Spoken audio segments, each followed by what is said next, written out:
पती पत्नीचे भांडण सोडवण्यासाठी मध्ये पडलेल्या पोलीस हवालदारास नवरा बायकोचे भांडण आहे तू मध्ये पडू नको म्हणत अंगावर धावून येत गणवेशाची गच्ची पकडून डोळ्यावर ठोसा मारला।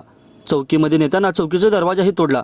ही घटना दुपारी 12:30 वाजण्याच्या दरम्यान घरकुल पोलीस चौकीच्या मागे महानगरपालिकेच्या दवाखाना परिसरात घडली।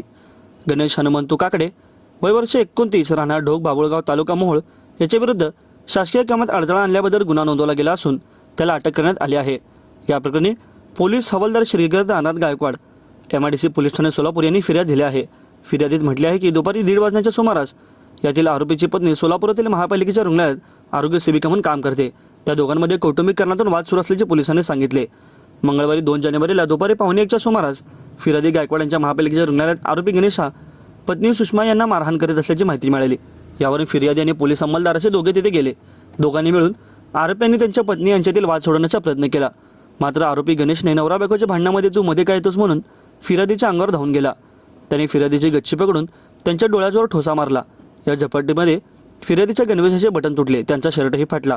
यानंतर फिर्यादी आणि सोबतच्या अंमलदाराने आरोपीस घरकुल पोलीस चौकीत नेले। तो कोकणाचे आश्रय असल्याने त्याला गोंधळ सुरूच होता। त्याच दरम्यान घरकुल पोलीस चौकीच्या दरवाजाला लाथ मारून आरोपीचा दरवाजा तोडला। या प्रकरणी सरकारी कामात अडथळा केल्याप्रकरणी आरोपी गणेश काकडे विरुद्ध गुन्हा नोंदवला गेला आहे। त्यानंतर रात्री त्याला अटक करण्यात आली।